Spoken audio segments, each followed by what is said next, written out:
Princess of Wales pledged herself to serve her country and her people, and to maintain the precious principles of constitutional government which lie at the heart of our nation.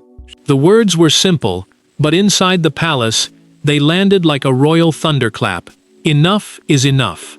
In one decisive move, King Charles stripped Camilla of key influence over household appointments, ceremonial planning, and private advisory access, while officially backing Catherine's rise as the monarchy's steadier future face.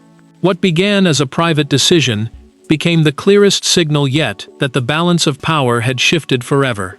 Before we go deeper into what this really means for the royal family, make sure to subscribe so you don't miss a single update. Charles sat alone with the final page in front of him, reading the words once, then again, as if the second reading might soften what the first had already made unavoidable. The formal internal directive a palace order used to set rules for staff, access, and decision-making behind royal life did not shout. It did something colder. It removed Camilla from the quiet channels where influence had lived for years. Royal scheduling, patronage recommendations, guest list input, and private advisory access were no longer hers to shape with the same freedom. The king set his pen down slowly, not like a man enjoying power, but like a man accepting that delay had become more dangerous than pain. Charles knew this was not simply a family adjustment. It mattered because the monarchy survives on trust, and trust weakens when private influence begins to look stronger than public duty. He also knew Catherine's name on that document would change everything, because she was no longer being treated as a graceful supporter of the future. She was being placed directly inside it. Camilla did not move when the news reached her. She sat in a private room, her fingers tightening against the chair as the meaning of the message settled in. This was not a warning. This was not a temporary correction. The queen consort understood that a door had closed, and worse, that it had closed with Charles on the other side of it. Catherine, meanwhile, became the new center of future-facing royal planning, with expanded authority over public messaging, family representation, and ceremonial priorities.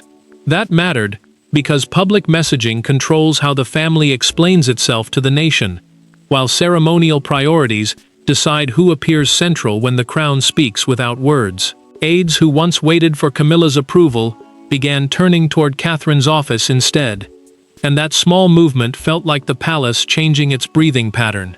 William entered the conversation carefully, measuring every word, because the prince understood the danger of appearing pleased. He did not celebrate Camilla's fall, and he did not push Catherine forward with triumph.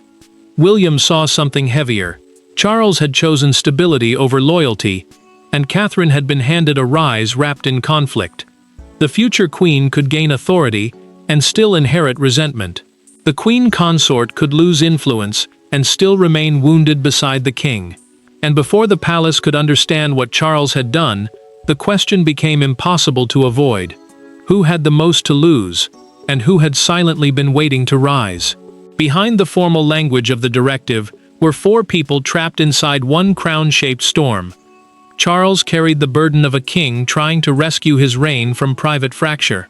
Camilla faced the humiliation of being pushed back after years of survival. Catherine stood at the edge of unexpected power, calm but deeply aware of its cost. And William watched everything with the guarded silence of a future king, learning from the damage in front of him. Charles understood that a monarchy could survive anger, scandal, and even public criticism, but it could not survive endless rivalry from within. The king had spent years balancing personal loyalty with royal duty, trying to protect Camilla from old wounds, while also protecting the crown from new ones. But this time, the two could no longer stand together. Every delay had made the pressure worse. Every quiet compromise had created another whisper, and every whisper had reached the same dangerous question: who was truly shaping the future of the royal family? For Charles, that question was no longer private. It had become institutional. It mattered because the public needed to see order, not competition. It mattered because William and Catherine represented the next chapter, and any attempt to weaken that chapter threatened the whole story the monarchy was trying to tell. Camilla sat across from a senior aide with a stillness that made the room feel colder. She had survived too much to miss the meaning of silence. When she asked, "Was this his decision alone?" the aide did not answer quickly, and that pause hurt more than any direct betrayal. The queen consort knew then that Charles had not simply been pressured, he had chosen. That truth cut through her pride, because influence had never been only about schedules or guest lists. It had been proof that after years of judgment, she still mattered at the center of royal life. Now, that proof was being taken from her piece by piece. Catherine felt the weight from the other side of the storm. When she spoke privately with William, she did not sound victorious. She told the prince that Charles's official backing felt less like an honor and more like being handed a burden in front of the entire palace. William understood. He knew Catherine's rise would bring praise, but also attacks, comparisons, and quiet resentment from those who believed Camilla had been pushed aside too sharply. The future king also knew retreat was no longer possible. Charles had been quietly tracking moments where Camilla's circle challenged Catherine's growing role, and the file on his desk contained more than ceremonial complaints. It held a pattern, a warning, a final reason. The personal stakes were clear, but the real wound lay deeper. Because long before the directive was signed, one private moment behind palace walls had already pushed the family past the point of return. Every royal rupture has a moment people remember later, with chilling clarity. For this one, it was not a balcony appearance, a speech, or a public scandal. It was the Windsor Foundation dinner planning meeting, where a single disagreement over Catherine's role turned into a cold, unmistakable challenge to Charles's authority. By the time the doors closed that evening, the future had already begun moving away from Camilla. Charles had entered that meeting hoping for control, not conflict. The Windsor Foundation dinner was supposed to be more than another polished royal occasion. It was tied to the monarchy's public renewal strategy, the careful plan to show the nation that the crown still had energy, purpose, and a future beyond old wounds. That mattered because Catherine's role in the patronage presentation was not just about reading names or standing beside donors. Patronage means royal support for charities and public causes, and in that room, Catherine's place at the center of it meant the next generation was being trusted to carry the message.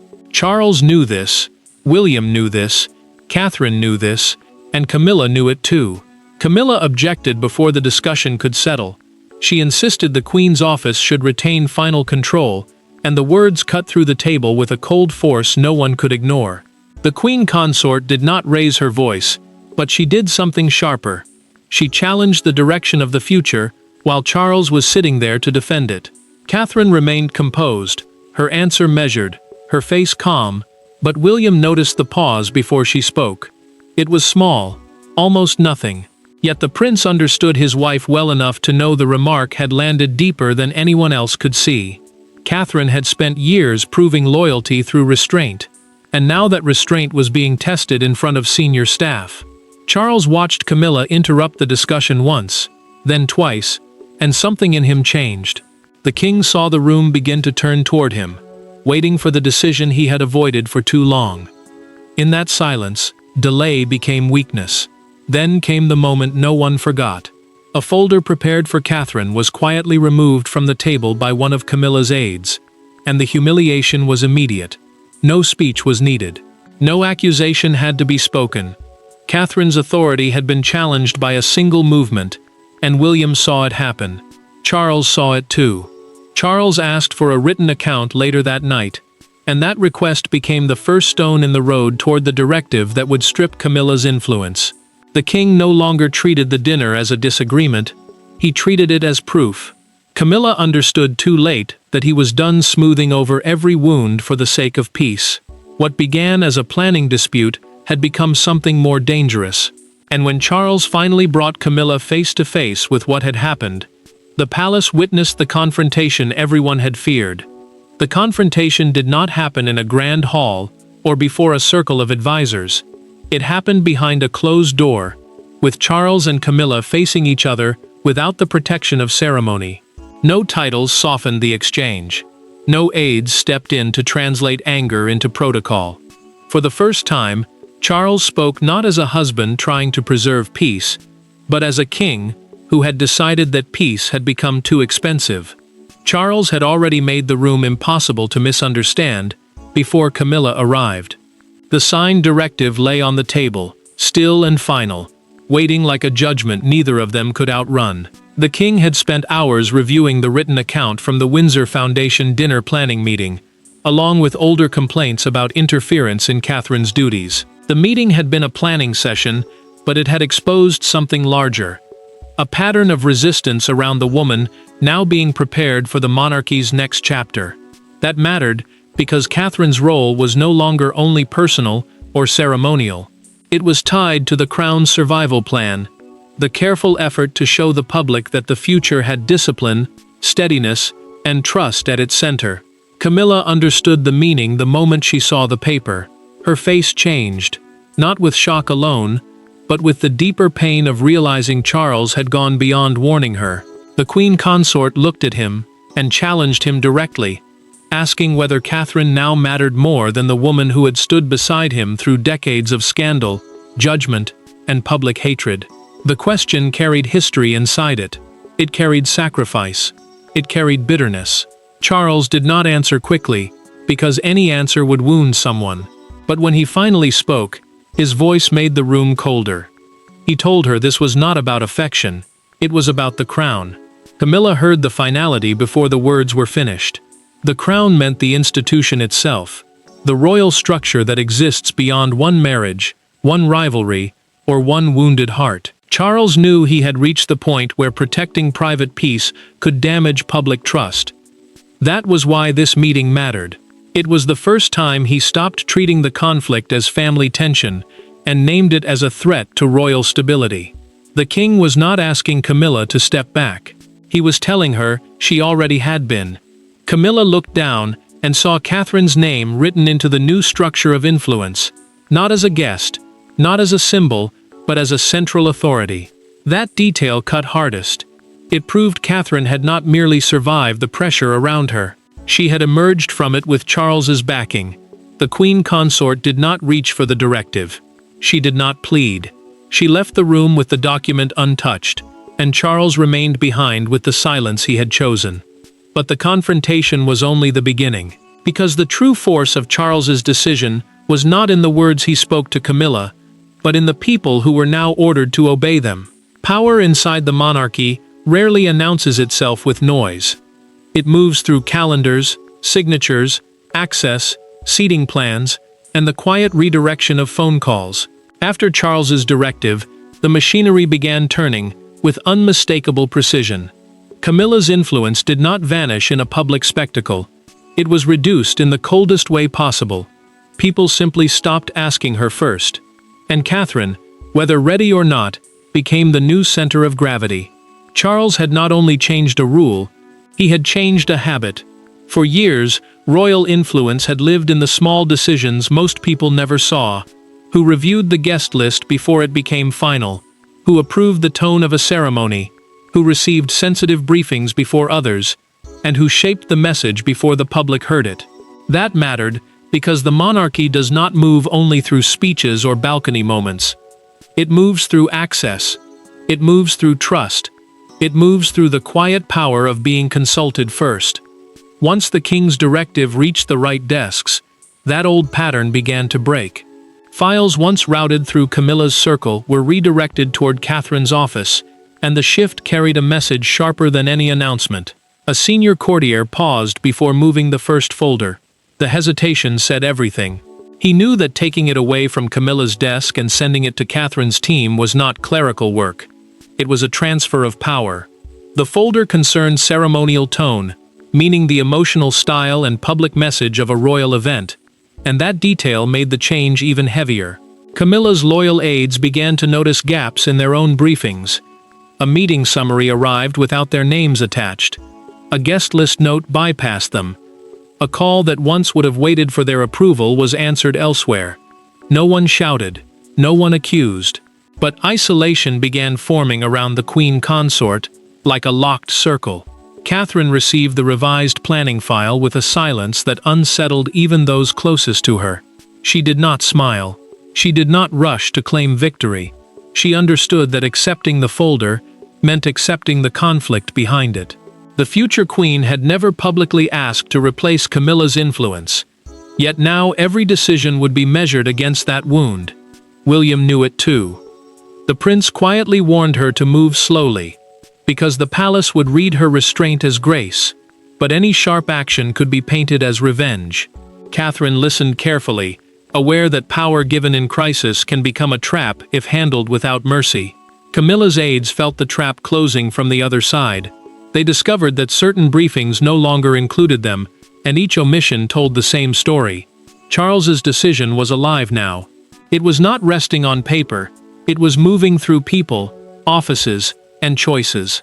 The machinery had shifted, but once power moves, consequences follow quickly. And the first wave of fallout arrived, not with shouting, but with a single missing invitation that told Camilla exactly where she now stood. The first humiliation was small enough for outsiders to miss, but inside the palace, everyone understood it instantly. A planning envelope arrived for an upcoming royal reception, and Camilla's name was no longer listed among the final reviewers. Catherine's office was. That quiet omission carried more force than a public statement. It told staff, family, and courtiers that the old order had not merely been questioned, it had been replaced. Camilla opened the envelope, expecting the usual pattern, the familiar rhythm of royal life still bending toward her approval. For years, those final review lists had carried quiet meaning. They showed who mattered before the doors opened, before the public smiled, before the monarchy presented itself as calm and united. This reception was not just another gathering. It was part of the palace's public-facing calendar, the carefully managed sequence of events used to show strength, harmony, and control. That mattered because ceremonial tone decides how the family appears to the nation, while guest balance decides who is brought close to the crown and who remains outside its favor. Now Catherine's office had final control over both, and Camilla saw the truth in one line of ink. The queen consort scanned the page once, then again, and went still. Her name had not been moved lower, it had been removed. Catherine's office appeared where hers used to be, and the wound was sharper because it was practical, official, and impossible to dismiss. This was Charles's directive becoming real, not symbolic, not temporary, real. Camilla had endured public judgment before, but this humiliation came from inside the very structure she believed she had secured. A private call with one longtime ally revealed the bitterness she could no longer hide. She said Catherine's rise felt like punishment dressed up as renewal, and even as she spoke, she knew the palace would never call it that. Charles heard later that Camilla had withdrawn from a scheduled household briefing, and the news did not give him satisfaction. The king was saddened, not victorious. He had wanted order, but order had arrived with damage attached. He had chosen the crown, yet the cost was now sitting inside his own marriage, silent and heavy. That mattered because leadership inside a royal family is never only policy. It is personal pain turned into public discipline. Charles understood that every enforced change would protect the future while cutting into the present. Catherine refused to let her team gloat. When the revised reception file reached her office, she instructed them to proceed with dignity, and the phrase began moving quietly through the palace as proof of her restraint. Catherine knew that one careless gesture could turn authority into cruelty. William understood the same danger, watching carefully as his wife carried power she had not grabbed, but could no longer refuse. Yet restraint alone could not heal a family fracture. The envelope had exposed the new order, but it had not settled the wound, because after the machinery moved and the humiliation landed, only one private conversation could decide whether this became revenge or renewal. The turning point came in a room without advisors, folders, or ceremonial language. Charles asked Catherine to meet privately, not as king and future queen, but as two people standing inside the consequences of a painful choice. For once, the conversation was not about Camilla's influence, William's future, or palace strategy. It was about whether Catherine could accept power without becoming hardened by the battle that delivered it to her. Charles knew the palace had already begun changing around them. The documents had moved. The briefings had shifted. The old channels had been cut and redirected with quiet precision. But paper could not heal what power had broken. The king invited Catherine into that private conversation because he needed her to understand the truth behind the decision. He had not stripped Camilla's influence to create a personal war. He had done it because the monarchy could no longer allow private rivalry to shape public duty. That mattered because every modern royal decision carried more than family emotion. It carried the trust of the public, the future of William's reign, and the fragile image of unity that the crown still needed to survive. Catherine listened with a calm that made her pain harder to see. She told Charles she never wanted to rise through another woman's humiliation, and the king lowered his eyes because he knew the truth was not clean. Catherine had earned trust through discipline, loyalty, and restraint. But the path opening before her was now marked by Camilla's hurt. That made the rise heavier. It was not a coronation of ambition. It was responsibility arriving through damage. Charles admitted he had waited too long to act, and that delay had allowed resentment to grow around Catherine, Camilla, and William, until silence itself became dangerous. Catherine did not pretend the wound would vanish. She promised Charles she would not use her new authority to erase Camilla, but she also made one thing clear. She would not allow the future of the monarchy to be held hostage by old rivalries. The words carried quiet force, not cruelty, not triumph, resolve. Charles placed his hand briefly over the directive, the same internal order that had shifted access, influence, and authority across the palace, and told her the monarchy needed steadiness now. Catherine understood then that this was not a reward. It was a duty handed to her at the exact moment peace had become impossible. William remained just outside the center of the conversation, but his presence still shaped its meaning. The prince knew Catherine would carry the burden publicly, while Charles would carry the cost privately, and Camilla would carry the wound in silence. Yet this private turning point gave the palace a new emotional direction. It changed the story from punishment into responsibility, from humiliation into restraint, from rivalry into survival. But the walls could not hold the secret forever. And once the news broke beyond palace walls, the private pain became a public spectacle no one in the royal household could control. By morning, the palace's private earthquake had become the nation's front-page obsession. The story was no longer whispered through corridors, it was printed, broadcast, debated, and dissected. Britain woke to the image of a monarchy choosing its future in real time. Some saw justice, others saw cruelty, but everyone understood the same thing. Charles had drawn a line, Camilla had been moved behind it, and Catherine had stepped forward. Charles had known the news would escape the palace, but even the king could not control the force of the reaction once it reached the public. A major newspaper captured the shock, with a stark front page showing Charles, Camilla, and Catherine beneath the headline, "King backs Catherine, Camilla's roll cut." The words landed everywhere at once. In homes, offices, studios, and phones across the country, the private directive became a national argument. That mattered, because the monarchy depends not only on what happens inside its walls, but on how the public understands those choices. The story was no longer about paperwork, it was about trust, succession, and whether the crown had finally decided that the future needed a clearer face. Camilla watched the morning broadcast at Clarence's house in silence. The commentator called the decision, "the end of private influence without public trust," and the phrase struck with cruel precision. The queen consort did not argue with the screen. She did not ask for it to be turned off. She simply absorbed the public language now being attached to her private loss. Charles had reduced her influence quietly, but the world was now explaining it loudly. That was the humiliation she could not avoid. What had begun as an internal correction had become a verdict spoken by strangers. Catherine faced a different kind of pressure. Near Kensington Palace, small crowds gathered with flowers, messages, and quiet signs of support, and the sight left her emotional because approval now carried its own burden. The future queen understood that being welcomed as the steadier face of the monarchy meant being watched more closely than ever before. Broadcasters framed the story as the clearest sign that the royal family was reorganizing around William and Catherine's future leadership. William understood the danger behind that praise.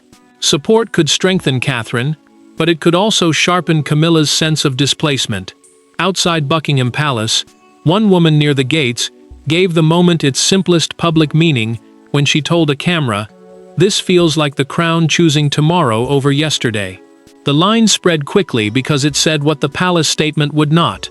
Aides released careful words about continuity and service, but the wording confirmed what everyone had already understood. Catherine's expanded role was now official fact. Charles had acted. Camilla had been moved back. Catherine had been brought forward. Public reaction had turned a private decision into history. And when the noise finally settled, the verdict was not about who won, but about what the monarchy had finally chosen to become. In the end, Charles's decision was not simply a rejection of Camilla's influence or an endorsement of Catherine's rise. It was a confession that the monarchy had reached a moment where private loyalty could no longer outrank public trust.